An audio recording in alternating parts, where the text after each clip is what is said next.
என்னை வதைக்கும் அசுரன் நீயோ. பாகம் 3, அத்தியாயம் 13. ஒரு மணி நேரம் கழிச்சு கண்ணு விழிச்ச கிருபா நந்திதா அப்படியே உட்கார்ந்துட்டு இருக்கிறத பார்த்து சட்டுன்னு எழுந்தான். ஏய், என்னடா கண்ணம்மா, நீ இவ்வளோ நேரம் இப்படியே தான் இருந்தியா? என்னை எழுப்பி விட்டுருக்கலாம் இல்லையா என்று அவள் விழிகளை கூர்ந்தபடி கேட்டான் கிருபா. ஒரு வினாடி தயங்கிய நந்திதா, இல்ல அது அது வந்து நீங்க அசந்து தூங்கிட்டு இருந்தீங்க, உங்களை தொந்தரவு செய்ய பிடிக்கல, அதான் அப்படின்னு மெதுவா கூர்னவள சட்டுன்னு இழுத்து அணைச்சுக்கிட்டான். ஏண்டி, என்னை இவ்வளோ விரும்பிட்டு 3 வருஷமா என்னை ஏண்டி தவிக்க விட்டுட்ட என்று மனம் தாழாமல் கேட்டான் கிருபா. உடனே நந்திதாவுக்கும் கோபம் வந்து விட்டது. சட்டுன்னு கிருபாவை தள்ளிவிட்டா. நீங்களும் தான் என்ன 3 வருஷமா பார்க்க கூட வரலையே, நான் பிடிக்கலன்னு சொன்னதும் என்னை விட்டுட்டு போனவர் தானே நீங்க என்று கேட்டாள் அவளும் விடாமல். பின்ன உன் பின்னாடி கொடையை தூக்கிட்டு வர சொல்றியா என்று கேட்டான் வெடுக்கென்று. அவள் முறைத்து பார்க்கவும், என்னடி முறைக்கிற, என்ன வேண்டான்னு சொன்னவ பின்னாடி போறதுக்கு இந்த கிருபா ஒன்னும் வெத்து வில்லடி என்று முகத்தில் கடுமை ஏற கூறினான். பின்ன ஏன் இந்த தாலியை என் கழுத்துல கட்டினீங்க? உங்களை பிடிச்சவ கழுத்திலேயே கட்ட வேண்டியது தானே என்று நந்திதா கோபமாக கேட்க, ஏய், என்னை பிடிச்சவளுக்கு தாண்டி தாலி கட்டியிருக்கேன் என்றான் அவனும் விடாமல். அதை கேட்ட நந்திதா, எனக்கு உங்களை பிடிச்சிருக்குன்னு யார் சொன்னா? எனக்கு உங்களை பிடிக்கவே இல்லை என்றாள். சட்டென அவளை கட்டிலில் தள்ளிவிட்ட கிருபா அவள் மேல் படர்ந்தான். உனக்கு என்ன பிடிச்சிருக்கா இல்லையான்னு பார்த்தலாமா என்று சட்டென அவளை மேல் படர்ந்தான் கிருபா. உனக்கு ஒரு டெஸ்ட் வைக்க போறேன் என்று காதோரம் கிசுகிசுத்தவன் அவள் உதடுகளை அழுந்த கவ்வி முத்தமிட்டான். அவன் கட்டிலில் தள்ளிய போதே அவனை உசுப்பி விட்டுவிட்டோம் என்று அவள் மனதில் அலாரம் அடித்தது. அதை உறுதி செய்வது போல அவள் உதடுகளை அவன் சுவைக்க ஆரம்பிக்கவும் தவித்து போனாள். அவனிடமிருந்து விடுபட முயற்சி செய்தவள் முடியாமல் போக அவள் கைகள் போர்வையை கசக்கியது. முதலில் அழுத்தமாகவும் மென்மையாகவும் உதட்டை சுவைத்த கிருபா நேரம் ஆக ஆக அவளின் பெண்மையை அவன் ஆண்மையை தூண்டிவிட உதடுகளை கடிக்க ஆரம்பித்து விட்டான். வலியில் துடித்த நந்திதாவை சுலபமாக அடக்கியவன் அவள் கழுத்து மார்பு என்று அவன் உதடுகள் கீழே இறங்க அவளால் அவனின் முரட்டுத்தனத்தை வலி தாங்க முடியாமல், வேண்டா கிருபா, போதும் விடுங்க, ரொம்ப வலிக்குது என்று முனக ஆரம்பித்தாள். அந்த முனகலில் அவன் ஆண்மை வெறியை மேலும் தூண்டிவிட அவளின் வெற்று வயிற்றில் தன் கைவிரல்கள் பதியும்படி அழுத்தியவன் அவளை மேலே முனக முடியாமல் அவள் உதடுகளை மீண்டும் நாடினான். நந்திதாவிற்கு அபாயமணி உள்ளே அடிக்க என்ன செய்வது என்று யோசிக்க முடியாமல் தடுத்தது அவனின் செயல்கள். இப்போது நந்திதாவின் அலைபேசி அடிக்க அதை கேட்டு நந்திதா, கிருபா, என்னோட அம்மா தான் கூப்பிடுறாங்க, பிளீஸ் என்னை விடுங்களேன், நான் பேசலைன்னா பதறி போவாங்க, பிளீஸ் என்று கேட்டாள். அவள் கெஞ்சலில் மனம் இறங்கியவன் சட்டென எழுந்து அமர நந்திதா எழ முடியாமல் திணற அவளை எழுப்பி அமர வைத்தான் கிருபா. புடவையை சரி செய்து அலைபேசி எடுத்து பேச ஆரம்பித்தாள் நந்திதா. அவள் பேச ஆரம்பித்ததும் தலையணையில் சாவகாசமாக சாய்ந்து கொண்டு அவள் பேசுவதை ரசித்துக் கொண்டிருந்தான் கிருபா. அலைபேசியை எடுத்த நந்திதா, அம்மா என்று அழைத்தவளின் குரல் தழுத்தழுக்கவும், என்னம்மா, என்னாச்சு? கல்யாணமெல்லாம் நல்லபடியா முடிஞ்சுதா? நந்து, நீ எப்படா வர என்று சாரதா சராமரியாக கேள்வி கேட்க ஆரம்பித்து விட்டாள். அதை கேட்ட நந்திதா திரும்பி கிருபாவை முறைத்து கொண்டே, கல்யாணம் நல்லபடியா முடிஞ்சுதுமா, நாளைக்கு கிளம்பி வரோம் என்றாள். இன்னைக்கு இங்க மறுவீடு சீரெல்லாம் இருக்கு, அதனால சந்தோஷ் இன்னைக்கு தங்கிட்டு நாளைக்கு போக சொல்றாருமா, நாளைக்கு வந்துருவேன் என்று கூறினாள் நந்திதா. சரிம்மா, பார்த்து ஜாக்கிரதையாயிரு என்று கூறிய சாரதா போனை அணைக்கவும் நந்திதாவும் போனை வைத்துவிட்டு கிருபாவை மீண்டும் முறைத்தாள். என்னடி இப்ப வர வர ரொம்ப முறைக்கிற, பொண்டாட்டின்னு ப்ரூஃப் பண்றியா என்று கேட்டான் கிருபா. இப்போ என்னோட அம்மாவுக்கு நான் என்ன பதில் சொல்றது? தன்னுடைய மகள் தனக்கே தெரியாம இப்போ கல்யாணம் பண்ணிட்டு கணவனோட உல்லாசமா இருக்கா அப்படின்னு தெரிஞ்சா எவ்வளவு வேதனைப்படுவாங்க. ஏன் கிருபா இப்படி எனக்கே தெரியாம தாலி கட்டினீங்க? என்கிட்ட ஒரு வார்த்தை சொல்லிருக்கலாம் இல்லையா என்று மனம் தாழாமல் கேட்டாள் அவள். அவளையே ஒரு கணம் கூர்மையாக பார்த்த கிருபா, நான் இத இப்பவே கட்டலைனா நீ என்கிட்ட வந்திருப்பியா? இல்ல நான் கட்டுறேன்னு சொல்லியிருந்தா நீ அதுக்கு ஒத்துட்டு வந்திருப்பியா? உண்மையை சொல்லு என்று கேட்டான் கிருபா. அவள் தலை குனிந்தபடி இல்ல அப்படின்னு தலையாட்ட, அதனாலதான் இத கட்டி நீ என்னை பிரியாம பாத்துக்கிட்ட. நீ எனக்கு சொந்தமானவ, உன்னை எடுத்துக்க யாருடைய அனுமதியும் எனக்கு தேவையில்லை என்று கூறினான் கிருபா. நான் என்ன உயிர் இல்லாத பொருளா எடுத்துக்கிறதுக்கு என்று திருப்பி கேட்க துடித்த நாவை பல்லை கடித்துக் கொண்டு தடுத்தாள். என்ன சொன்னாலும் இவன் புரிஞ்சுக்கவே மாட்டான், இவன் கிட்ட பேசுறதுக்கு சுவத்தில் தலை வச்சு மோதிக்கலாம் என்று நினைத்த நந்திதா அமைதியாக எழுந்து குளியலறைக்குள் சென்றாள். சாரதா வீட்டில் மகளை பற்றிய யோசனையிலேயே இருந்தாள். நந்திதாவின் குரல்ல ஏதோ ஒரு மாற்றம் தெரிய என்னவா இருக்கும் அப்படின்னு யோசிச்சவ அவளுக்கு ஒரு கல்யாணம் பண்ண முடியாம போயிடுத்த நினைச்சு கலங்கி போனான். அவள் நண்பனோட திருமணத்தை பார்த்து தனக்கும் இது மாதிரி ஒரு திருமணம் நடக்காதா அப்படின்னு தவிச்சு போயிருப்பா, பாவம் பொண்ணு என்று சாரதாவின் மனம் ரொம்பவும் வேதனைப்பட்டுச்சு. நந்திதா வயசுக்கு வந்தப்போ நடந்த நிகழ்ச்சிகள் இப்பவுமே சாரதாவோட மனசுல படமா ஓடுச்சு. அப்போ சாரதாவின் கணவர் சிதம்பரம் உயிரோடு இருந்தாரு. அப்போ அவங்க திருச்சியில இருந்தாங்க. அங்க ஒரு பிரைவேட் கம்பெனில கிளர்க்கா பணியாற்றிட்டு இருந்தாரு சிதம்பரம். சாரதா அங்க ஒரு பள்ளியில ஆசிரியரா பணியாற்றிட்டு இருந்தாரு. நந்திதாவுக்கு அப்போ 14 வயசு பூர்த்தியா இருந்தது. திடீர்னு ஒரு நாள் பள்ளியிலிருந்து அழைப்பு வந்துச்சு. ஹலோ, சாரதாங்களா? ஆமா என்றாள் சாரதா. நான் உங்க பொண்ணு படிக்கிற பள்ளியின் தலைமை ஆசிரியர் பேசுறேன். சொல்லுங்க மேடம், உங்க பொண்ணை வந்து உடனே கூட்டிட்டு போங்க, அவ வயசுக்கு வந்துட்டா என்றார். சாரதாவிற்கு மகிழ்ச்சியும் அழுகையும் சேர்ந்து வர, இதோ இப்பவே வரேன் என்று சொல்லி போனை அணைத்தவள் உடனே கணவனுக்கு அழைத்து விவரம் சொன்னாள். சிதம்பரமும் கிளம்பிட மேற்படி விஷயங்கள் மின்னல் வேகத்துல நடைபெற்றுச்சு. உறவினர்கள் சூழ நந்திதாவுக்கு எல்லா சீர்களுமே நடைபெற்றது. அவ்விழாவிற்கு வந்திருந்த சிதம்பரத்தின் பெரியம்மா, ஏன்பா நந்திதா வயசுக்கு வந்த நேரம் எல்லாம் குறிச்சு வச்சிருக்கியா? அதுக்கு ஜாதகம் பாத்தியா என்று கேட்டாள். இல்ல பெரியம்மா, நந்து பிறந்தப்போ கூட நாங்க ஜாதகம் பார்க்கவே இல்லை. ஜாதகத்து மேல எங்களுக்கு நம்பிக்கையும் இல்லை. குழந்தை ஆரோக்கியமா இருந்தா போதும், ஜாதகம் எல்லாம் எதுக்கு பார்க்கணும் என்றார் சிதம்பரம். என்னப்பா இப்படி சொல்லிட்டு? ஜாதகம் உனக்கு நம்பிக்கை இல்லாம இருக்கலாம், ஆனா நாளைக்கு அவளுக்கு வரம் தேடும் போது என்ன பண்ணுவ? மாப்பிள்ளை வீட்டார்கிட்ட என்னன்னு சொல்லுவ? நம்ம திருப்திக்கு நம்ம பிள்ளையோட ஜாதகம் நம்ம கிட்ட இருக்கிறது நல்லதுதானே என்றார் பெரியம்மா. இல்ல பெரியம்மா, அது சரி வராது. ஜாதகம் பார்த்தா அதுல ஏதாவது சொல்லிட்டா மனம் அதுலயே சஞ்சலப்படும். வேண்டாம் பெரியம்மா என்றார் சிதம்பரம். அட என்னப்பா நீ இன்னும் சின்ன குழந்தையா இப்படி பயப்படுற? எனக்கு தெரிஞ்ச ஒரு ஜோசியர் இருக்கார், நீ சரின்னு சொல்லு, நான் வர சொல்றேன். அவர் ரொம்ப நல்லா பாப்பாரு, நல்லது கெட்டது எல்லாம் அப்படியே புட்டு புட்டு வச்சிடுவாரு. நீ சொல்லு, நான் உடனே போன் பண்ணி வர சொல்றேன் என்றார் பெரியம்மா. சற்று யோசித்த சிதம்பரம் திரும்பி மனைவியை பார்க்க சாரதாவும் ஆமோதிப்பாக தலையசிச்சா. சரி பெரியம்மா, வர சொல்லுங்க. ஆனா இன்னைக்கு வேண்டாம், நாளைக்கு மறுநாள் வர சொல்லுங்க. இன்னைக்கு சொந்த பந்தம் எல்லாம் ஊருக்கு போயிடும். நாளைக்கு நந்துவும் பள்ளிக்கு போயிடுவா. அதுக்கப்புறம் நாம மட்டும்தான் நந்துவோட ஜாதகத்தை பார்த்துடலாம். நீங்க அடுத்த வாரம் ஊருக்கு போலாம் என்றார் சிதம்பரம். சாரதாவுக்கும் இது சரினே பட்டுச்சு. பெரியம்மாவும் இதுக்கு சம்மதம் சொல்ல உடனே அந்த ஜோசியர் நாகராஜுக்கு அழைத்து தகவல் சொன்னாரு பெரியம்மா. பெரியம்மா சொன்ன நேரத்துக்கு சரியா வந்திருந்தாரு ஜோசியர் நாகராஜ். அப்போ வீட்டுல சிதம்பரம், அதுக்கப்புறம் சாரதா, பெரியம்மா தவிர யாருமே இல்லை. ஜோசியரிடம் நந்திதா பிறந்த ஜாதகமும் வயசுக்கு வந்த நேரமும் கொடுக்கப்பட்டிருந்தது. ஜோசியர் ஜாதகத்தை ரொம்ப பொறுமையா பார்த்தாரு. கடந்த அரை மணி நேரமா ஜோசியர் எதுவுமே சொல்லாம அமைதியா இருந்தது சிதம்பரத்துக்கும் சாரதாவுக்குமே வயிற்றுல புளிய கரைத்துச்சு. சிதம்பரம் தன் நெற்றி வேர்வையை துண்டுல தொடச்சுக்கிட்டாரு. பொறுக்கவே முடியாத பெரியம்மா, ஏன்பா என்னாச்சு? ஏதாவதுனா சொல்லு, இப்படி முடிச்சிட்டே இருந்தா என்ன அர்த்தம் என்று கேட்க, யாரும் எதுவும் பேச வேண்டாம் அப்படின்னு சொல்லி ஜோசியர் கை நீட்டி தடுத்தாரு. அவருடைய செய்கையில எல்லாருமே திடுக்கிட்டு விழிச்சாங்க. அத்தியாயம் 14.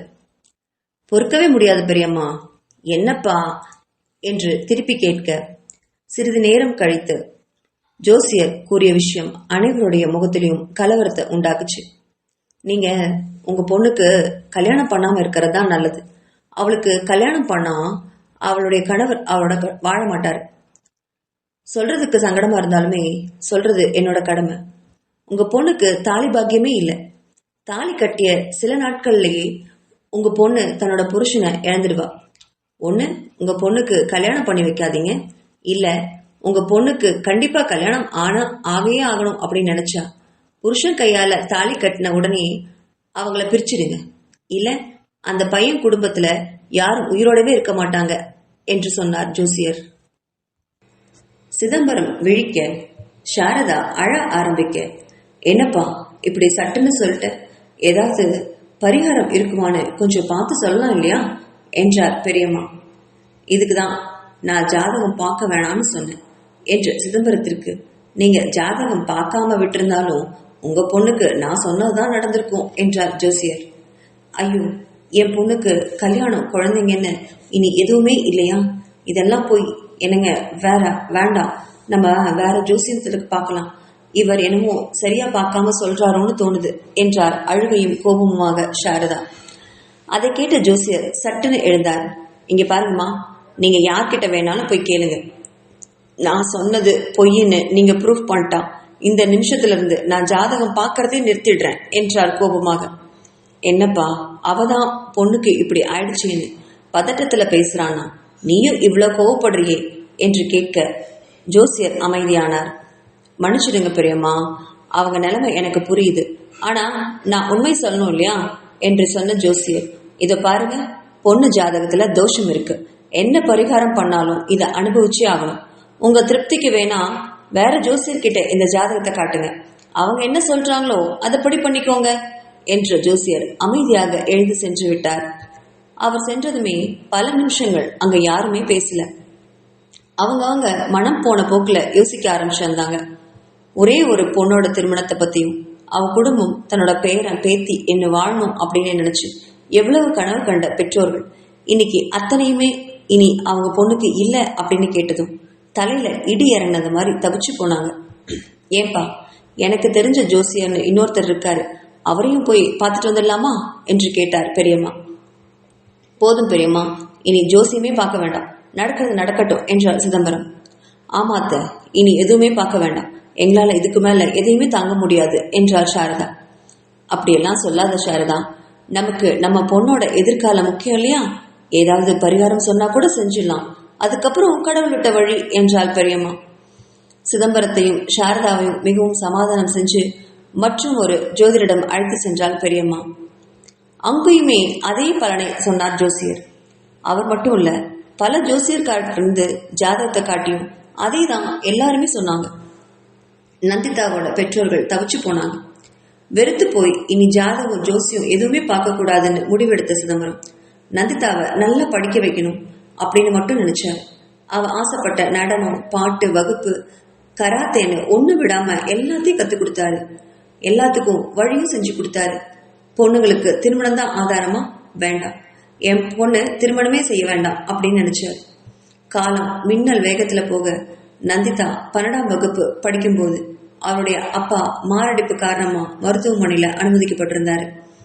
இறக்கும் தருவாயில மனைவி கிட்ட பேச சிதம்பரம் நந்திதாவுக்கு கல்யாணமே பண்ணக்கூடாதுன்னு, அவளை நல்லா படிக்க வைக்கணும்னு சத்தியம் வாங்கிட்டாரு. அதுக்கப்புறம் சென்னைக்கு வந்தவங்க தான் அம்மாவும் பொண்ணும். இதையெல்லாம் நினைச்சபடி எதையோ யோசிச்ச சாரதா பாவம் தன்னோட நண்பர்கள் எல்லாம் கல்யாணம், குழந்தைன்னு சந்தோஷம் வாழும்போது நமக்கு மட்டும் இது கிடைக்கலையேன்னு தன்னோட பொண்ணு ஏங்கி போயிருப்பா. இனி எந்த நண்பர்கள் திருமணத்துக்கும் நந்திதாவை அனுப்பவே கூடாது அப்படின்னு மகளுக்கு திருமணமே முடிஞ்சிட்டு தெரியாம முடிவு செஞ்சிருந்தா அவ. கும்பகோணத்துல தினேஷ் பிரியாவிடம், ஏய் பிரியா, கிருபா நந்திதா கல்யாணத்தை பத்தி உங்க அப்பா கிட்ட என்ன சொல்ல போற என்று கேட்டான். டேய் என்னடா, என்ன கேட்டா? நீ எல்லாம் இருக்கிற தைரியத்துல தானடா இதுக்கு நான் ஒத்துக்கிட்டேன், இப்போ நீயே கண்டுக்க பாக்குறியே, இது நியாயமாடா என்று முகத்தை பாவமாக வைத்துக் கொண்டே கேட்டாள் பிரியா. ஏய் தில்லாலங்கடி, சும்மா என்கிட்டவே நடிக்காதடி, கிருபா ஏதாவது பிளான் போட்டு கொடுத்திருப்பானே, அதுபடியே செஞ்சுக்கோ ஓடி என்றார் தினேஷ். ஐயோ இல்லடா, கல்யாணம் வரைக்கும் தாண்டா எனக்கு பிளான் என்னன்னே சொன்னாரு, அதுக்கு மேல என்கிட்ட அவர் ஒண்ணுமே சொல்லல என்றாள் பிரியா. ஓ என்று ஏதோ யோசித்துக் கொண்டிருந்த அவர்களின் அரைக்கதவை யாரோ தட்ட பிரியா யார் என்று போய் பார்த்தாள்.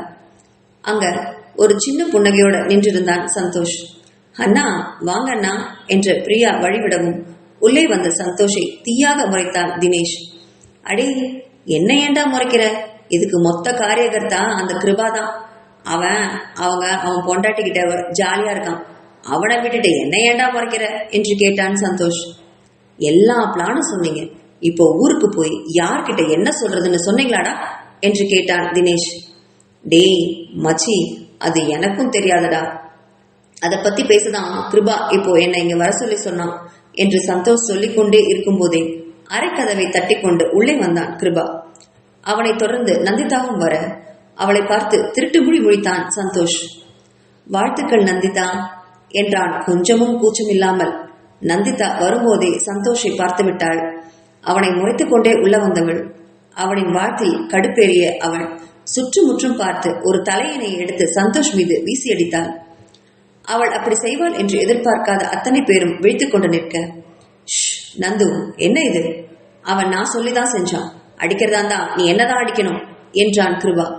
அனைவரும் அமர்ந்தார்கள். கிருபா என்று ஏதோ சொல்ல வந்த தினேஷை தடுத்தவன், இதோ பாருங்க, நான் சொல்றத நல்லா கேட்டுக்கோங்க.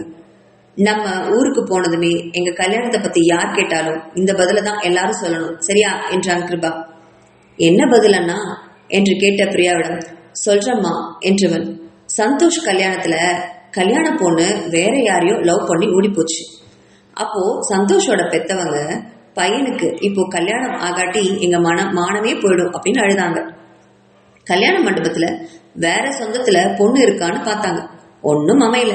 அப்போ நந்திதாவையும் பிரியாவையும் பார்த்தவங்க அவங்கள யாராவது ஒருத்தர் சந்தோஷ கல்யாணம் பண்ண கேட்டாங்க. ஆனா பிரியா தினேஷ லவ் பண்றதாவும் நந்திதா என்ன விரும்புறதாவும் சந்தோஷ் சொன்னப்போ பிரியாவையும் தினேஷையும் நம்பின சந்தோஷோட பெத்தவங்க நந்திதாவை நம்பவே இல்லை. சந்தோஷ் கல்யாணத்தை அவாய்ட் பண்றதுக்கு தான் பொய் சொல்றான்னு நினைச்சாங்க. சந்தோஷ் சொன்னதை உண்மைன்னு ப்ரூஃப் பண்ணதான் நான் நந்திதா கழுத்துல தாலி கட்ட வேண்டியதா போச்சு அப்படின்னு சொல்லிடுங்க என்றான் கிருபா. அவன் சொல்லி முடித்ததும் எல்லாருமே கிருபாவை கண்கள் மலர ஆச்சரியத்துடன் பார்க்க, நந்திதாவும் கிருபாவை மனதில் அர்ச்சித்துக் கொண்டிருந்தாள்.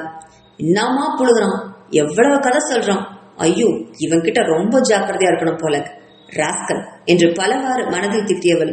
கிருபா தன்னையே விழுங்கும் பார்வை பார்த்து கொண்டு இருப்பதை கவனித்தவள் முகம் சிவந்து தலை குனிந்தாள்.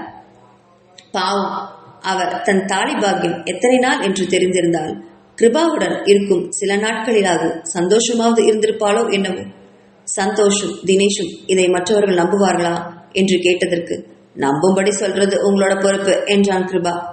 சரி, முதல்ல யார் வீட்டுக்கு போறது என்று கேட்ட பிரியாவிடம், நானும் நந்திதாவும் முதல்ல அவ வீட்டுக்கு போய் என் அப்பா கிட்ட நந்துவை அழைச்சிட்டு போறேன். நீங்க மூவரும் பிரியாவோட வீட்டுக்கு போய் அவங்க கிட்ட நான் சொல்றத அப்படியே சொல்லி நம்ப வைங்க என்றான் கிருபா. சரி அப்படின்னு எல்லாரும் ஒத்துக்கிட்ட. மதிய உணவை ரூமுக்கே வர சொல்லி ஆர்டர் செஞ்சுட்டு உணவிற்காக காத்து கொண்டிருந்த வேலையில கிருபா பிசினஸ் பத்தி சில குறிப்புகளை நண்பர்கிட்ட பகிர்ந்துக்கிட்டான். ஆனா கிருபா மனசுல மட்டும்தான் நந்திதா. அவ அம்மாவை பார்த்ததும் என்ன மாதிரி எல்லாம் ரியாக்ட் பண்றாளோ அப்படின்னு யோசிச்சுட்டே இருந்தான் கிருபா. என்ன ஆனாலும் இங்கிருந்து போறதுக்கு முன்னாடி நந்திதாவை முழுசா தன்னோட மனைவியா மாத்திட்டு தான் போகணும் அப்படின்னு மனசுல நினைச்சவன் வர இரவுக்காக காத்திருந்தான். கிருபா தன்னை பார்க்கும் பார்வையே மாறுறத உணர்ந்த நந்திதா வரும் இரவை கிருபா கையில சிக்காம எப்படி தப்பிக்கிறதுன்னு தீவிர யோசனையில இருந்தா. அத்தியாயம் 15. கிருபா தன்னை எப்படி பார்க்கறான் அப்படின்னு யோசிச்சுட்டே இருந்தவர் மதிய உணவை சாப்பிட்டு முடிச்சுட்டு பெண்கள் எல்லாருமே அறையில தங்கிட ஆண்கள் மட்டும் பிசினஸ் விஷயமா ஒருவரை பார்க்க வெளியே போயிருந்தாங்க. அப்போ நந்திதாவும் பிரியாவும் ஓய்வெடுக்க நந்திதா ஏதோ யோசனையிலே இருந்த பார்த்த பிரியா, என்ன நந்து, என்ன பெரிய யோசனை என்று கேட்டாள். இல்ல பிரியா, அம்மா ஃபோன் பண்ணாங்க, நான் இங்க நடந்தது எதுவுமே சொல்லல. நாளைக்கு ஊருக்கு போனா இதுக்கெல்லாம் எப்படி ரியாக்ட் பண்ணுவாங்கன்னே தெரியல, எப்படி இந்த அதிர்ச்சியை தாங்குவாங்கன்னு தெரியல, அதான் கொஞ்சம் பயமா யோசனையா இருக்கு அப்படின்னு சொன்னா நந்திதா. எனக்கும் அதை நினைச்சா கொஞ்சம் பயமா தாண்டி இருக்கு. ஆனா கிருபா அண்ணா கண்டிப்பா சமாளிச்சிடுவாருன்னு நம்பிக்கை இருக்கு. நீ கொஞ்ச நேரம் தூங்கு நந்து, சும்மா அதை பத்தியே யோசிக்காத, எல்லாம் நல்லபடியா நடக்கும் என்றாள் பிரியா. தோழிகள் இவ்வாறு பேசிட்டு இருக்க வெளியே சென்ற நண்பர்களும் கிருபா காரோட்ட பக்கத்துல சந்தோஷும் பின் சீட்ல தினேஷும் உட்கார்ந்துருந்தாங்க. டேய் கிருபா, நந்திதாவோட அம்மாவை நீ எப்படிடா சமாளிப்ப என்று கேட்டான் தினேஷ். அதை விடுறா, அதை அங்க போய் பார்த்துக்கலாம் என்ற கிருபா. அதை விட ஒரு முக்கியமான விஷயம் பேசணும்டா என்றான் கிருபா. என்ன என்று கோரஸாக மற்ற இருவரும் கேட்க, நம்ம பிசினஸ்ல 5 பார்ட்னர்ஷிப்புக்கு மாத்தணும்டா. நீங்க, நான், நந்து, பிரியா, அந்த மாதிரி. எவ்வளவு சீக்கிரம் முடியுமோ அவ்வளவு சீக்கிரம். ஆனா மெதுவா அழுத்தமா சொன்னான் கிருபா. மத்தவங்க கிருபாவை அதிர்ச்சியோட பார்க்க, என்னடா என்ன திடீர்னு 5 பார்ட்னர்ஷிப்பு ஏன் அப்படின்னு கேட்டான் சந்தோஷ். மச்சி, நான் என்ன செஞ்சாலும் அதுல ஒரு அர்த்தம் இருக்கும்டா. எனக்கு ஜாதகம் மேலெல்லாம் நம்பிக்கை இல்லதான், ஆனா கடவுளை ரொம்ப நம்புறேன். எதிர்காலத்துல ஒருவேளை ஜாதகம் உண்மையாயி எனக்கு ஏதாவது ஆயிடுச்சுன்னா மச்சி என 2 பேருமே கூவ, அப்படியெல்லாம் பேசாதடா என்று தினேஷ் சொல்ல, ஆமா மச்சி, மனசு ரொம்ப கஷ்டமா இருக்குடா. இப்பதானடா உனக்கு கல்யாணமே ஆயிருக்கு என்றான் சந்தோஷ். நெருப்புன்னு சொன்னா வாய் வெந்துடுமாடா. நான் சொல்றது கேளுங்கடா, குறுக்க பேசாதீங்க. எனக்கு ஏதாவது ஆயிட்டா பிசினஸ் பாதிக்கப்படவே கூடாது. நீங்க என் நந்துவை பத்திரமா பார்த்துக்கணும். அதுக்கு எந்த பணமும் தடையா இருக்கவே கூடாது என்றான் கிருபா. என்ன மச்சி, பணம் கொடுத்தாதான் நந்திதாவை நாங்க பார்த்துப்போம் நினைக்கிறியாடா என்று கேட்ட தினேஷுக்கு, இல்ல மச்சி, யாரை நம்பியும் என் பிசினஸையும் நந்துவையும் ஒப்படைக்க எனக்கு இஷ்டம் இல்லடா, அதான் என்றான் அழுத்தமாக. சரி மச்சி, இந்த பேச்சை விடு. இப்ப எங்க போறோம் அது சொல்ல முதல்ல என்றான் சந்தோஷ். என்று யோசித்த கிருபா, ஒரு வெளிநாட்டு கம்பெனி சென்னையில ஒரு 5 ஸ்டார் ஹோட்டல்ல கட்டுறாங்களாம். அந்த கம்பெனி ஆளுங்க இங்க கும்பகோணத்துக்கு டூரிசம் வந்திருக்காங்க. நம்ம அவங்கள பார்க்க கடந்த மாசமே அப்பாயின்மெண்ட் வாங்கியிருந்தேன். அந்த பிசினஸ் மட்டும் கிடைச்சிட்டா நமக்கு கோடியில லாபம் கிடைக்கும்டா, அதான் என்றான் கிருபா. ஓ, அதுதான் நீ உன்னோட கல்யாணத்துல கும்பகோணத்தை பிளான் பண்ணியோ என்றான் கேட்டான் தினேஷ். ஆமாடா மச்சி என்றான் கிருபா. அதுக்கு மேல ஒன்னும் பேசாம வண்டியை அந்த கம்பெனி ஆட்கள் இருக்கும் ஹோட்டலுக்கு விரைவாக செலுத்தினான் கிருபா. அவங்க பிசினஸ் பேசிட்டு வர இரவா இருந்தது. 3 பேரும் பிசினஸ் ஆர்டர் நல்லபடியா முடிஞ்சதுல ரொம்ப சந்தோஷமா இருந்தாங்க. அந்த மகிழ்ச்சி பெண்களையும் துத்திக்க இரவு உணவு சாப்பிட வெளியே போனாங்க. கார் தினேஷ் ஓட்ட, பிரியா தினேஷ் பக்கத்துல அமர, பின்னிருக்கையில நந்திதா ஜன்னல் பக்கத்துல உட்கார்ந்தா. பக்கத்துல கிருபாவும் அவனை தொடர்ந்து சந்தோஷம் உட்கார்ந்துருந்தாங்க. நந்திதா கிருபா தன்னை ஒட்டி அமர்ந்ததும் உட்கார முடியாம நெளிஞ்சா. ஏய் முட்டக்கண்ணு, கொஞ்சம் நெளியாம இருக்கியாடி, நான் உன் புருஷன்டி. உன் கழுத்துல இருக்கிற அந்த தாலியை நான் கட்டினதே நான் தான், அதை நினைவு வச்சுக்கோ என்று நந்திதாவின் காதில் கிசுகிசுத்தான். ஆமாமா, திருட்டு தாலி தானே என்றால் அவளும் விடாமல். திருட்டு தாலியோ நல்ல தாலியோ, தாலி தாலி தானே, அதை கட்டினவன புருஷனை தான் சொல்லுவாங்க என்று நந்துவின் கை விரல்களை அழுத்தமாக பிடித்துக்கொண்டு பல்லை கடித்துக் கொண்டு சொன்னான் கிருபா. வலி தாங்க முடியாத நந்திதா, விடு கிருபா, எனக்கு கை வலிக்குது என்று சொன்ன நந்திதாவிடம், இதுக்கே வலிக்குதா என்று ஒற்றை புருவத்தை ஏற்றி கேட்கவும் கணவனின் பார்வையில் முகம் சிவந்து தலை குனிந்தாள். ஐயோ, இவன் இப்படியே பேசுறானே, இரவில் இவனோட எப்படி தங்க நேர்ந்தா அவ்வளவுதான் அப்படின்னு யோசிச்சா நந்திதா. நாம பிரியா கூட இன்னைக்கு எப்படியாவது தங்கிக்கணும். ஆண்கள் 3 பேர் இருக்காங்க, அவங்கள ஒரு அறையில தங்க வச்சிடணும். இன்னும் சொல்ல போனா சந்தோஷ் இருக்கிறதுனால கண்டிப்பா அவங்க அப்படிதான் தங்க நேரிடும் அப்படின்னு மனசுல கணக்கு போட்டா நந்திதா.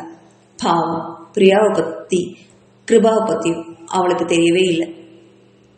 அவ அப்படி யோசிச்சுட்டே வர ஹோட்டலுக்குள்ள கார் போச்சு. தினேஷ் சாப்பிட ஆர்டர் பண்ண. அப்போ கிருபா சந்தோஷ பார்த்து, டேய் மச்சான், நாளைக்கு காலையில 11 மணிக்கு ஒரு அப்பாயின்மெண்ட் ஒரு டீலருக்கு கொடுத்துருக்கேன். அவரு நம்ம ஆபீஸ்க்கு வரேன்னு சொல்லியிருக்காரு. நான் வர லேட் ஆகும், நீ போய் பாக்குறியா என்றான் கிருபா. ஓகே மச்சி என்றான் சந்தோஷ். அப்போ இப்ப சாப்பிட்டதும் கிளம்பினாதான் சரியா இருக்கும் என்றான். ஆமாடா, நீ கால் டாக்ஸி புக் பண்ணிடு என்றான் கிருபா. அவங்க பேசிட்டு கொண்டதை கேட்ட நந்திதாவிற்கு தலையே சுற்றுச்சு. நந்திதா பேய் இறந்தது போல உட்கார்ந்திருந்ததை பார்த்த கிருபா நிமிஷத்துல அவருடைய எண்ணத்தை ஊகிச்சிட்டான். வாய்க்குள்ளேயே சிரிப்பை அடக்கிடவன் வந்த உணவு தட்டை அவ பக்கம் நகர்த்தி வச்சு, சாப்பிட நந்து, நேரமா அது பார், சீக்கிரமா அறைக்கு போய் தூங்கணும் இல்லையா, அப்பதான் காலையில சீக்கிரமா கிளம்ப வசதியா இருக்கும் என்றான் நமட்டு சிரிப்புடன். நந்திதா கிருபாவை பார்த்து முறைக்க, போதுண்டி மொட்டக்கண்ணி, ரூமுக்கு போய் என்ன ஆசை தீர மறைச்சுக்கலாம், இப்ப பேசாம சாப்பிடு, எல்லாரும் நம்மளதான் பாக்குறாங்க பாரு என்றான் கிருபா. அதுக்கு மேல நந்திதா எதுவுமே பேசாம சாப்பிட்டா. சாப்பிடும்போது கூட இன்னைக்கு இரவு எப்படி கிருபாவை சமாளிக்கிறது அப்படிங்கிற யோசனையிலேயே இருந்தா. உணவு முடிஞ்சு சந்தோஷ் சென்னை போக மத்தவங்க அவங்க தங்கிய அறைக்கு போனாங்க. ஹோட்டல் வந்ததும் வேக வேகமா சென்று பிரியாவோட இணைய இருந்த நந்திதாவோட கைகளை அழுத்தமா பிடிச்சு நிறுத்தினான் கிருபா. கைகள் வலிக்க நின்ற நந்திதா அவனை உதறினால் அவர்களுக்குள் பிரச்சனை அப்படின்னு நினைப்பாங்கன்னு நினைச்சு பல்ல கடிச்சா. பிரியாவும் தினேஷும் அவங்க அறைக்கு போக குட் நைட் என்றான் கிருபா அவர்களை பார்த்து. திரும்ப குட் நைட் சொன்னவர்கள் நந்திதாவை பார்த்து அர்த்தம் பொதிய சிரித்தனர். அவர்கள் அறைக்குள்ள போனதுமே கிருபாவின் கையை உதறிவிட்டு கோவமா தன்னோட அறைக்கு போனா நந்திதா. அவளை சின்ன சிரிப்போட பின்தொடர்ந்தவன் அறைக்குள்ள வந்து கதவை தாழிட்டான். அதுக்கப்புறம் நந்திதா கிட்ட திரும்பி, நீ முதல்ல குளிச்சுட்டு வரையா, இல்ல நான் முதல்ல குளிச்சுட்டு வந்துட்டுமா, இல்ல நம்ம சேர்ந்து குளிக்கலாமா என்று அழகாக சிரித்துக் கொண்டே கேட்டான் கிருபா. அந்த சிரிப்பில் ஒரு கணம் மயங்கி நின்ற நந்திதா உடனே தலையை குலுக்கிக் கொண்டு நானே குளிக்க போறேன் என்று முணுமுணுத்தவள் அவள் துணிகளை எடுத்துக்கொண்டு குளியலறைக்குள்ள போயிட்டாள். ரொம்ப நேரம் ஆகியும் நந்திதா வெளியே வராமல் இருக்க, ஏய் ராட்சசி, இவளுக்கு இதே வேலையா போச்சு இவள என்று நினைத்தவன், ஏய் முட்டக்கண்ணி, இப்ப வெளில வரப்போறியடி என்று கத்தினான். அந்த கத்தலில் மெதுவாக தலையை வெளியிட்டு பார்த்தாள் நந்திதா. நான் டிரெஸ் மாத்திட்டு வரேன் என்றவளின் கைகளை பிடித்து வெளியே இழுத்தான் கிருபா. அவன் இழுத்ததில் வெளியே வந்து தடுமாறி விழப்போனவளை சட்டென தாங்கி அணைத்துக் கொண்டான். அவள் சொன்னது அத்தனையும் போய். அவள் உடை மாற்றிக்கொண்டு குளியலறையில் இருந்து வெளியே வராமல் தயங்கி தயங்கி நின்றிருந்தாள். அதை ஊகிச்ச கிருபா அவ உடையை மாற்றிக்கொண்டு வர அப்படின்னு சொன்னதுமே கோவத்துல கைகளை பிடிச்சு வெளியே இழுத்து விட்டான். அவளை இறுக அணைச்சுக்கிட்டவன், ஏண்டி எதுக்கடி பொய்யெல்லாம் சொல்ற, என்கிட்ட உனக்கு என்னடி பயம், நான் உன் புருஷன், உன்னை நான் கஷ்டப்படுத்துவேனா சொல்லு என்றான் உண்மையான ஆதங்கத்தோட. அவனுடைய குரல்ல தெம்பு வந்த நந்திதா அவனை விட்டு விலகி அவன் முகத்தை பார்க்க அவன் நெத்தியில வெண்மையா முகம் பதிச்சவன், நான் குளிச்சுட்டு சீக்கிரமா வந்துடுறேன் என்று அவள் முதுகில் தட்டி கொடுத்து விட்டு குளியலறைக்குள் சென்றான் கிருபா. நந்திதாவுக்கு அதுக்கு மேல யோசிக்க ஒண்ணுமே முடியல. மௌனமா கட்டில போய் உட்கார்ந்தா. கிருபா குளிச்சுட்டு வந்து உடல்ல வெறும் டவலோட அவளை நெருங்கவும் கண் சிமிட்டாம அவளையே பார்த்துட்டு இருந்தான் அந்த பாவை. கிருபா முதல்ல நந்திதாவோட கண்ணங்களை தொட்டு வருடவும் அவன் தொடுதல்ல முகம் சூடாகி சிவந்த முகத்தை கண்ட கிருபா அதுக்கு மேல பொறுக்க முடியாம அவன் மேல படர்ந்தான். அவ செயலை முந்தானியை விலக்கி தேன் குடிக்கும் வண்டாக மோகத்தோட அவளை ஆட்கொள்ள ஆரம்பிச்சான். அவனுடைய உதடுகள் கழுத்து மார்புன்னு இறங்கி கடிக்க ஆரம்பிக்க பெண்ணவள் துடித்துதான் போனாள். அவன் கைகளும் உதடுகளும் எல்லை மீற ஆரம்பிக்க ஒரு கட்டத்தில் நந்திதா அழ ஆரம்பித்தாள்.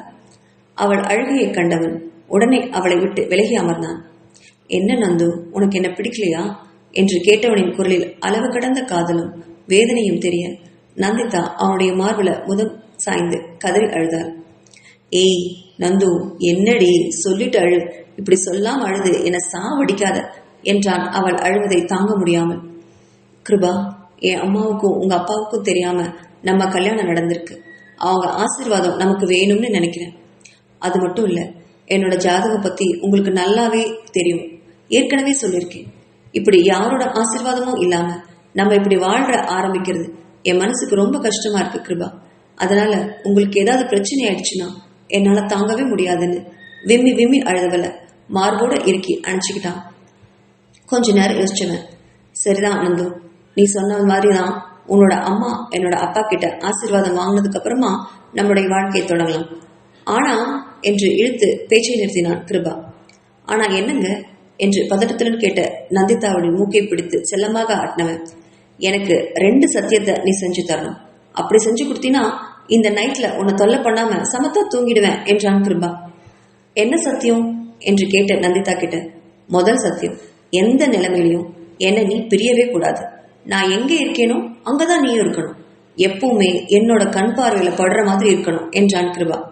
ஓ எஸ், இனி எப்பவுமே பிரிய மாட்டேன், முதல் சத்தியம் என்று கிருபாவின் தலையில் அடித்து சந்தோஷத்தோட சத்தியம் செஞ்சாள் நந்திதா. அப்புறம் 2வது சத்தியம் என்ன? 2வது, நான் ஒருவேளை இறந்துட்டா நீ உனக்கு பிடிச்ச இன்னொரு நபரை கண்டிப்பா மறுமணம் செஞ்சுக்கணும். ஆனா அது வரைக்கும் எனக்கு என்ன ஆனாலும் நான் கட்டின இந்த தாலியை மட்டும் கழட்டவே கூடாது என்று கூறி அவன் தலையில் அடித்து சத்தியம் செய்யும்படி தலையை குனிந்து காட்டினான். கிருபா என்று அழுத நந்திதாவிடம், பிளீஸ் நந்து என்றான். அழுது கொண்டே 2வது சத்தியத்தை அவன் தலையில் கை வைத்து சத்தியம் செய்து கொடுத்தாள். பாவம், அவளுக்கே தெரியாது அந்த சத்தியத்தால் அவள் எவ்வளவு துன்பப்பட போகிறாள் என்று. அத்தியாயம் 16. சத்தியம் செஞ்சு கொடுத்த நந்திதா கிருபா மார்பு மீது சாய்ந்து வெகு நேரம் அழுதாள். அவளின் தலையை கோதிவிட்ட கிருபா, போது நந்து, ஏன் இவ்வளவு அழுக, எனக்கு ஒன்றும் ஆகாது, நீ அழாத அப்படின்னு சொன்னான் கிருபா. கிருபா அப்படின்னு மெல்ல அழைச்ச நந்திதா, என்னால உங்களுக்கு ஏதாவது நடந்தா என்னால தாங்கவே முடியாது அப்படின்னு மெதுவா சொன்னான். என்று கூறியவன் ஏதோ யோசித்தபடி நந்திதாவை கட்டிக்கொண்டு தூக்கத்தில் ஆழ்ந்தான். விடியற் காலையிலேயே 4 பேரும் சென்னைக்கு கிளம்பினாங்க. கிருபா காரோட்ட, பக்கத்துல நந்திதா உட்கார, பின் சீட்ல தினேஷும் பிரியாவும் உட்கார்ந்தாங்க. சென்னை நெருங்க நெருங்க நந்திதாவோட கைகளை பிசிச்சபடியே பதட்டத்தோட உட்கார்ந்துருக்கிறத பார்த்த கிருபா ஸ்டீரிங்ல இருந்து தன்னோட கைகளை எடுத்து நந்திதாவை தட்டி கொடுத்தான். அதுல கொஞ்சம் நிம்மதி அடைஞ்சா நந்திதா. முதல்ல கிருபா பிரியாவின் வீட்டுல காரை நிறுத்தினவன் தினேஷையும் பிரியாவையும் இறக்கி விட்டான். பிரியா வீட்டுல சொல்லி கொடுத்தது போல சொல்லி சமாளிக்கும்படி சொல்லிட்டு வண்டிய நந்திதா வீட்டிற்கு செலுத்தினான். நந்திதாவோட வீட்டுக்கு முன்னாடி வண்டியை நிறுத்தினவன் நந்திதாவை கார்லயே இருக்கிறபடி சொல்லி பணித்தவன் தான் முதல்ல பேசிட்டு வரதா சொன்னான். நந்து, நாம 2 பேரும் ஒன்னா போனா நாம சொல்ற எந்த விளக்கத்தையும் உன் அம்மா ஏத்துக்கவே மாட்டாங்க. மேலும் அவங்க வயசுக்கு இந்த அதிர்ச்சியை தாங்கிக்கவும் முடியாது. அதனால முதல்ல நான் போய் அவங்கள சமாதானம் பண்றேன். நான் சொல்லும் போது நீ வா என்றான். நந்திதாவுக்குமே இது சரின்னு பட்டுச்சு. ஆனா கிருபா, என்னோட அம்மா உங்களை ஏதாவது திட்டினா என்று கவலுடன் கேட்க நந்திதாவிற்கு அவர்கள் எனக்கும் அம்மாதான், திட்டினா திட்டுட்டமே என்று சொல்லி அவளின் பதிலை எதிர்பார்க்காமல் வீட்டுக்குள் போனான். வீட்டுல சாரதா டிவி பார்த்துட்டு இருந்தா. அப்போது வீட்டின் காலிங் பெல் அடிக்க நந்துவா இருக்குமோ அப்படின்னு நினைச்சபடி சந்தோஷமா வந்து கதவு திறந்தா. ஆனா வெளியே முகம் தெரியாத ஒரு இளைஞனை பார்த்தவ, யார் நீங்க, உங்களுக்கு என்ன வேணும் அப்படின்னு கேட்டா சாரதா. அம்மா என்று அழைத்த கிருபா, உங்ககிட்ட ஒரு முக்கியமான விஷயம் பேசணுமே, உள்ள வரலாமா என்று கேட்டான். அவனை மேலே இருந்து கீழே வர பார்த்தா சாரதா. ஆள் நல்ல கம்பீரத்தோடையும் கண்கள் நல்ல கூர்மையுடனும் மாநிலத்தோட இருந்த அவனை தவறா நினைக்க தோணவே இல்லை அவளுக்கு. அதனால வாங்க அப்படின்னு கூப்பிட்டு சோஃபாவில் உட்கார சொல்லி அவனும் எதிர் சோஃபாவில் உட்கார்ந்தான். சொல்லுங்க, என்ன விஷயம் என்று கேட்ட சாரதாவை ஒரு கணம் கூர்ந்து மேலும் தாமதிக்காமல் நடந்த விஷயங்களை வேறு மாதிரி திரித்து சாரதாவின் மனம் நோகாமல் சொன்னான் கிருபா. அதை கேட்டவள் பிரமை பிடித்தது போல் வெகு நேரம் அமர்ந்திருந்தாள். அம்மா என்று கிருபா மெல்ல அழைத்து பார்த்தும் அவள் தெரியாததால அம்மா அப்படின்னு அவளை பிடிச்சு உலுக்கினான். ஹா என்று பேந்த பேந்த விழித்த சாரதா, நீங்க உண்மையாதான் நந்திதாவுக்கு தாலி கட்டிட்டீங்களா? இன்னமும் நம்பவே முடியாம கேட்டா சாரதா. ஆமா ஆமா அம்மா அத்தை என்று மெதுவாக ஆனால் அழுத்தமாக சொன்னான் கிருபா. அவள் கண்கள்ல ஏனே தெரியாம கண்ணீர் குளம் கட்டுச்சு. இனி எல்லாமே இறைவன் விட்ட வழி அப்படின்னு பெருமூச்சு விட்ட சாரதா, இப்போ நந்திதா எங்கப்பா என்று கேட்டாள். உங்களுக்கு பயந்து வெளியில கார்லயே இருக்கா என்று கூறிய கிருபாவிடம், இனி பயந்து என்னமா பிரயோஜனம், அவளை உள்ள அழைச்சிட்டு வாங்க என்றாள் சாரதா. சரிங்கத்த என்று வெளியே சென்று கிருபாவை பார்த்து கொண்டே இருந்த சாரதா ஒரு பெருமூச்சுடன் சமையல் அறைக்கு சென்று ஆரத்தி கரைத்து எடுத்து வந்தாள். கிருபாவுடன் தன் வீட்டிற்குள் நுழைய இருந்த நந்திதா அம்மா ஆரத்தி தட்டுடன் வரதை பார்த்தவ நம்பவே முடியாத அதிர்ச்சியோட கண்களை விரிச்சு பார்த்தா. அவங்க பக்கத்துல வந்த சாரதா அவர்களின் ஜோடி பொருத்தம் பார்த்து கண்கள் பணிக்க ஆரத்தி எடுத்து வீட்டுக்குள்ள அழைச்சிட்டு போனா. உள்ள வந்த 2 பேருமே சாரதாவோட காலில் விழுந்து ஆசீர்வாதம் வாங்கினாங்க. அவங்க 2 பேரும் காலில் விழுந்ததும் ஒரு கணம் கண்மூடி பிரார்த்தித்த சாரதா, இறைவா, 2ம் வாழ்க்கையில ரொம்ப நம்பிக்கை வச்சு ஆசையோட சேர்ந்திருக்காங்க, அவங்கள ஏமாத்திடாத. இவங்க 2 பேருமே இதே மாதிரி நீடுடி வாழ நீதான் அவங்களோட துணை இருக்கணும் அப்படின்னு இறைவனை மனமாற வேணாம் அவ. அதுக்கப்புறம் கிருபா கொஞ்ச நேரம் தனது குடும்பம் பத்தியும் தனது பிசினஸ் பத்தியும் சாரதா கிட்ட பேசிட்டு இருந்தான். கொஞ்ச நேரம் கழிச்சு, அத்தை, எனக்கு ஆபீஸ்ல கொஞ்சம் முக்கியமான வேலை இருக்கு, நந்து இப்போ உங்க கூட இருக்கட்டும், நான் அப்பா கிட்ட இதை பத்தி பேசிட்டு சாயங்காலமா வந்து நந்திதாவை கூட்டிட்டு போறேன் என்று சொல்லிட்டு தன்னோட ஆபீஸ்க்கு கிளம்பினான் கிருபா. கிருபா கிளம்பினோன்ன நந்திதாவை அழைச்சிக்கிட்டு பக்கத்துல இருக்கிற அம்மன் கோயிலுக்கு போனா சாரதா. அம்மனுக்கு அர்ச்சனை செய்ய தேங்காய் பழம் பூன்னு வாங்கினவ அம்மன் சன்னிதானத்துல மனமுருக வேண்டினான். நந்திதாவும் அம்மனை வேண்டிக்க அர்ச்சகர் அர்ச்சனை செஞ்சாரு. ஆனா அர்ச்சகர் கொஞ்ச நேரத்திலேயே அவங்க பக்கத்துல வந்து அவங்க அர்ச்சனைக்கு தந்த தேங்காய் அழுகி இருப்பதா சொல்ல அந்த இடத்திலேயே சாரதா மயங்கி போட்டு கீழே விழுந்தா. ஐயோ அம்மா அப்படின்னு அம்மாவை தாங்கி பிடிச்ச நந்திதா அம்மா அம்மான்னு அவ கன்னத்துல தட்டினா. பக்கத்துல இருந்தவங்க தண்ணி கொண்டு வந்து சாரதா முகத்துல தெளிச்சாங்க. மெதுவா கண்ணு விழிச்ச சாரதாவோட விழிகள் முதல்ல பார்த்தது நந்திதாவை. அழுகையில உதடுகள் துடிக்க, பாவி, ஒரு அப்பாவி சாக நீயே காரணமாயிட்டியே என்றாள். அவளின் வார்த்தையில் துடித்து போன நந்திதா அம்மா என்று அலறினாள். சிச்சி, என் முகத்திலேயே விழிச்சிடாத என்று கூறிய சாரதா எழுந்து விடுவிடுவென்று வீட்டுக்கு போனான். அம்மாவை தொடர்ந்து அவளும் ஓடினாள் நந்திதா. வீட்டுக்கு போனதுமே நந்திதா எவ்வளவு சமாதானம் செஞ்சும் சாரதா சமாதானமே ஆகல அப்படின்னதும் அவளும் சோஃபாவில ஒதுங்கி மௌனமா கண்ணீர் விடிக்க ஆரம்பிச்சான். எவ்வளவு நேரம் அப்படியே போச்சோ தெரியல. நந்திதா அப்படியே இருக்க திடீர்னு அவளுடைய தோல்ல ஒரு கரம் விழுந்துச்சு. அவள் அம்மா தான் நின்றுட்டு இருந்தா. அம்மா என்று நந்திதா அழைக்க, நந்து, இனியாவது நான் சொல்றது கேப்பியா என்றாள் சாரதா. என்னம்மா சொல்லுங்க என்றாள் நந்திதா. கிருபா உனக்கு வேண்டாம்மா, அவரை விவகாரத்து செஞ்சிரு, நாம இந்த ஊரை விட்டே போயிடலாம் என்றாள். அம்மா என்று அதிர்ச்சியில் கத்தினாள் நந்திதா. கிருபாவை காதலிக்கும் போதும் இததாமா சொன்னான். இப்போ கூட கிருபாவின் காதலி மட்டுமே அப்போ. ஆனா இப்போ அப்படி இல்லையே. தன்னோட உயிரினும் மேலா இந்த தாலியை கட்டினவன். ஐயோ, அவரை எப்படிமா பிரியறது? அவரை பிரியறது என்னோட உயிரையே விடுறதுக்கு சமம் இல்லையா என்று கதறி அழுதாள் நந்திதா. நீ அப்படி கிருபாவை பிரியாட்டா கிருபா உன்னை நிரந்தரமா பிரிஞ்சிடுவாரு. அவரை நீ பார்க்க கூட முடியாத இடத்துக்கு அவரை நீ அனுப்ப போறியா என்றாள் சாரதா. ஐயோ அம்மா, உங்க வாயால அப்படியெல்லாம் சொல்லாதீங்க. எந்த காரணத்தை கொண்டும் இனி கிருபாவை பிரியவே மாட்டேன்னு அவருக்கு சத்தியம் செஞ்சு கொடுத்திருக்கேம்மா என்று தலையில் அடித்துக்கொண்டு அழுதாள். வெகு நேரம் மகளை அழவிட்ட சாரதா மகளின் தலையை அருகில் வந்து தடவி கொடுத்தாள். அவளின் வயிற்றில் தலைப்பதித்து அழுத நந்திதாவை தன் வயிற்றோடு இருக கட்டிக்கொண்டு அழுதாள் சாரதா. கொஞ்ச நேரத்துல தெளிவடைந்த சாரதா தன் முகத்தை அழுது துடைத்துக் கொண்டு மகளை முகம் கழுவ அனுப்பினாள். முகம் கழுவிவிட்டு வந்த நந்திதாவை தன் பக்கத்தில் அமர சொன்னாள். அம்மா இனி என்ன குண்டெல்லாம் தூக்கி போட போறாளோ என்று எண்ணியபடி அவள் பக்கத்தில் அமர்ந்தாள் நந்திதா. நந்து, உன் கணவன் உனக்கு வாழ்நாள் முழுவதும் உன் கூட இருக்கணும்னு நீ ஆசைப்படுறியா? அப்போ நீ இதை செஞ்சுதான் ஆகணும் என்றாள். நந்திதா பயத்துடன் விழிக்க அதை பார்த்த சாரதா, பயப்படாத, உன் கணவனை பிரியும்படி இனி நான் கேட்க மாட்டேன் என்றாள். அப்பாடா என்று மனதிற்குள் பெருமூச்சு விட்ட நந்திதாவிற்கு அடுத்த குண்டை தூக்கி போட்டாள் அவள் அம்மா. ஆனா நீ உன் கணவனோட தாம்பத்திய வாழ்க்கையெல்லாம் வாழக்கூடாது என்று சொல்லி மகளின் தலையை இடியில் இறக்கினாள் சாரதா.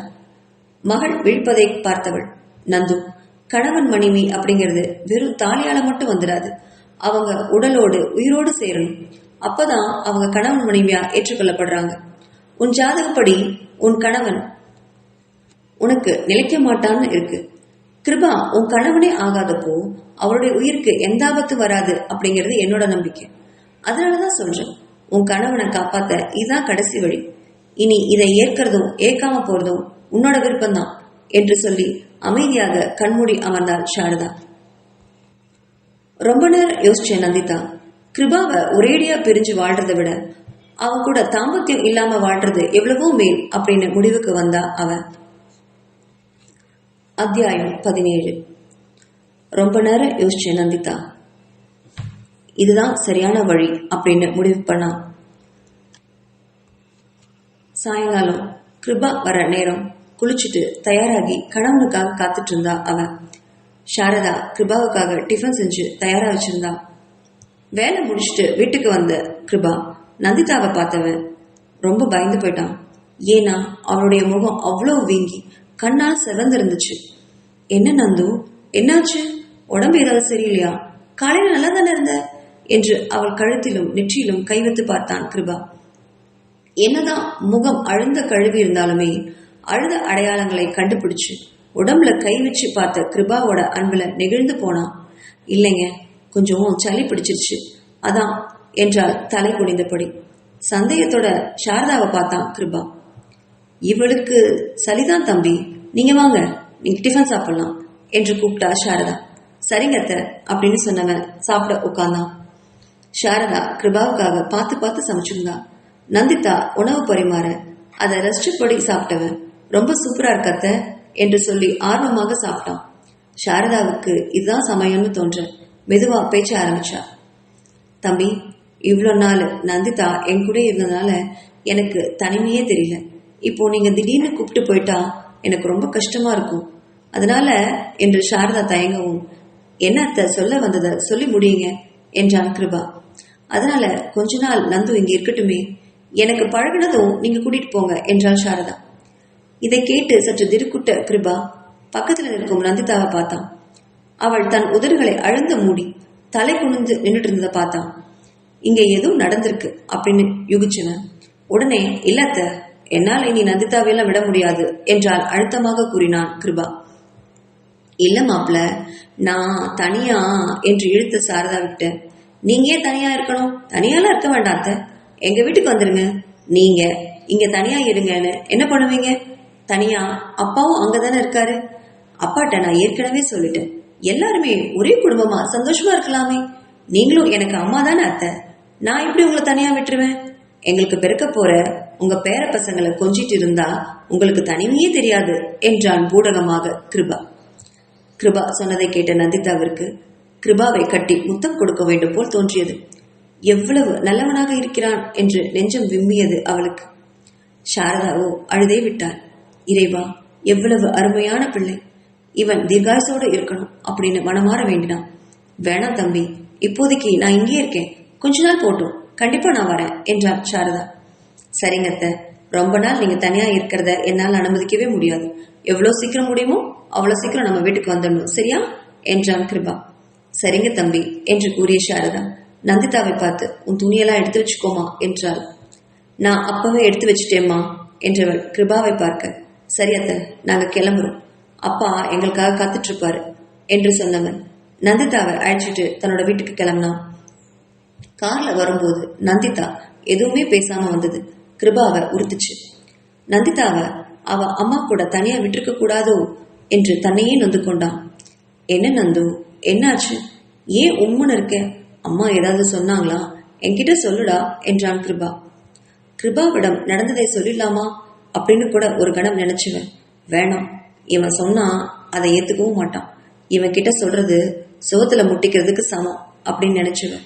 இல்லைங்க, மாமா நம்ம கல்யாணத்தை ஏத்துப்பாரோன்னு கொஞ்சம் பயமா இருக்கு, அதான் அப்படின்னு சொல்லி சமாளிச்சான். அவளை கூர்மையா ஒரு முறை பார்த்தவன், அதெல்லாம் பத்தி நீ ஏன் யோசிச்சு மனசு குழப்பிக்காத, எல்லாத்தையும் என்கிட்ட விட்டுரு, இனிமே எல்லாமே என்னோட பொறுப்பு என்றான் கிருபா. ஓ, அப்போ நான் எதுவுமே யோசிக்க கூடாதா என்றான். நல்லா யோசிக்க அங்க உன்னோட அழகான மண்டையில என்ன இருக்கு? களிமண்ணு கூட இருக்காது என்றான் சிரித்தபடி. அப்போ ஏன் என்ன கல்யாணம் பண்ணிட்டீங்க? மண்டையில மூளை இருக்கிற பொண்ணா பார்த்து கல்யாணம் பண்ணிக்க வேண்டியதானே என்றாள் கோபமாக. அடடா, அதுக்குள்ள என்னோட முட்டைக்கண்ணிக்கு கோவம் வந்துருச்சா என்றவன் நந்திதாவின் கன்னத்தில் கிள்ளினான். அவன் கைப்பட்டதும் முகம் சிவந்தவள் அதற்கு மேல் ஒன்றும் பேசாமல் வெளியே வேடிக்கை பார்த்தாள். அதை கண்டவன் புன்னகைத்தபடியே காரை அவன் வீட்டிற்கு செலுத்தினான். வீட்டை பார்த்த நந்திதா கண்களை விரித்தாள். தன் வீட்டை விட 100 மடங்கு பெரியதாக இருந்தது. வீட்டின் முன் காரிடாரில் அழகான தோட்டம் வைத்திருந்தனர். வீடு அரண்மனை போல் காட்சியளித்தது. வீட்டை சுற்றி பார்த்து கொண்டே கிருபாவை பின்தொடர்ந்தாள் நந்திதா. நந்திதாவை வீட்டுக்கு கூட்டிட்டு போனவன் தன்னோட அப்பா சதாசிவத்திட்ட ஆசீர்வாதமாக அவருடைய அறைக்கு அழைச்சிட்டு போனான். பாமா என்று அன்புடன் அழைத்த சதாசிவம் கிருபா எல்லாமே சொன்னான். கடவுளை மீறின சக்தி இந்த பூமியில ஏதுமா? இந்த வீட்டுல நீதான் இனிமே எல்லாமே, எனக்கு மகளும் நீதான், மருமகளும் நீதான் என்றார் அன்பு பொங்க. நந்திதாவுக்கு மனம் நெகிழ்ந்து போச்சு.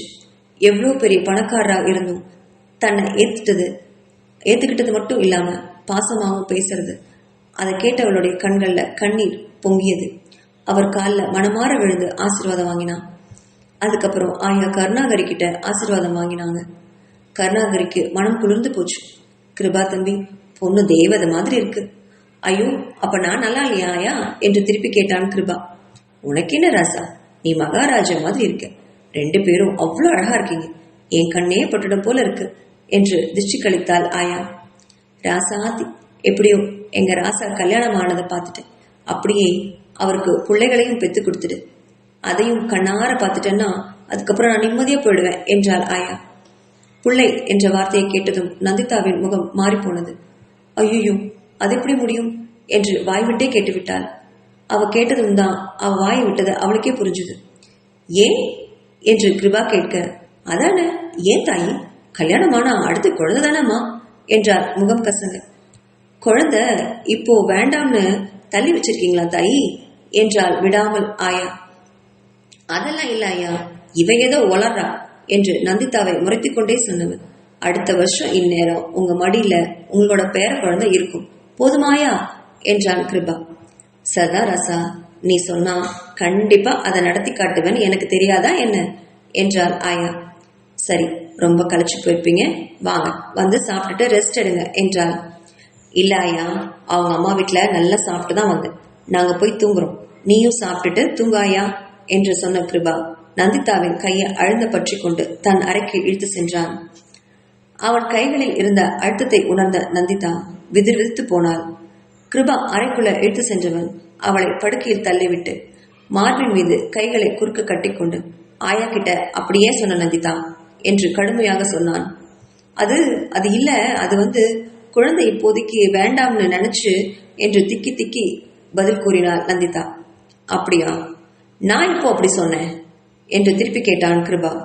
இல்ல இல்ல, நானா தான் யோசிச்சு என்று அவள் பயந்து கொண்டே சொல்ல, அவளின் படபடப்பையும் எச்சில் விழுங்கி அவள் பேசுவதையும் கூர்மையாக பார்த்தவன், அப்படியா அப்படின்னு கேட்டுக்கிட்டே கணவனோட பார்வையில அவளை நெருங்கினான். அவன் தன் மேல படுவத மிரண்ட விழிகளோட பார்த்துட்டு இருந்தா நந்திதா. கிருபா பிளீஸ் வேண்டாம் என்றது அவளது குரல். ஆனால் அது அவளுக்கே கேட்கவில்லை. தன் மனதை ஆட்சி செய்பவன் இப்போது உடலையும் ஆட்சி செய்ய நினைக்கிறான். அவனை எப்படி தடுக்கிறது என்று புரியாமல் தவித்து போனாள் அந்த பாவை. அவன் உதடுகள் அவள் கழுத்து மார்பு என்று இறங்கி வயிற்றில் பதிய அந்த இன்பத்தை தாங்கிக் கொள்ளவும் முடியாமல் அவனை விளக்கவும் முடியாமல் மறுப்பிற்கு அடையாளமாக நெளிந்து விடுபட முயற்சி செய்தாள். அவளை சுலபமாக சமாளித்த கிருபா அவளின் பெண்மையில் தன்னை தொலைத்தான். பூ போல இருக்கும் அவளை அணுவணுவாக ரசிக்க அவனது ஆண்மை மேலேறிக்கொண்டே செல்ல, அவள் நெளிந்ததில் அவளின் மறுப்பின் அடையாளம் தெரிந்ததும் அவனின் ஆண்மை விழித்துக் கொண்டது. இவள் என்னவள், எனக்கு உரிமையானவள் அப்படிங்கிற மனசு அவளை தன்னவளாக்கி கொள்ள வேணும் அப்படின்னு முட்டுத்தனமா சேர ஆரம்பிச்சது. அவனின் மென்மையை தாங்கிக் கொண்டு விடுபட முயற்சி செஞ்ச அவளால அவளுடைய முரட்டுத்தனத்தை தாங்கிக்கவே முடியல. அவன் உதடு கண்ணம் கழுத்துன்னு கண்ட இடத்துலயும் தன்னோட பல் தடயத்தை பதிய வச்சான். அம்மா என்று வலி பொறுக்க முடியாமல் முனகினாள். அவள் முனகில் கூட அவனை அசைக்கவில்லை. இன்னும் சொல்ல போனால் அந்த முனகல் இன்னும் அவனின் முட்டுத்தனத்தை அதிகப்படுத்தியது.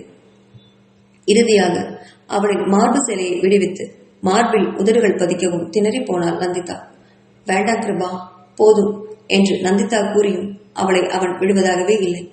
அவன் முன்னேற முன்னேற அவளுக்கு அம்மாவிடம் சத்தியம் செய்து கொடுத்தது நினைவு வர அவனை தன்மேலிருந்து தள்ளிவிட்டவன் கட்டிலில் இருந்து உருண்டு பக்கத்தில் உள்ள டிரெஸ்ஸிங் அறைக்குள் ஓடி சென்று கதவை தாழிட்டாள். அவள் தள்ளிவிடுவாள் என்று எதிர்பார்க்காத கிருபா தன்னை சமாளிப்பதற்குள் நந்திதா பக்கத்து அறைக்குள் சென்று கதவை தாளிடவும் செய்துவிட்டாள். ஒரு கணம் விழித்து அமர்ந்தான் கிருபா. மீண்டும் அடுத்த பாகத்தில் சந்திப்போம். நன்றி.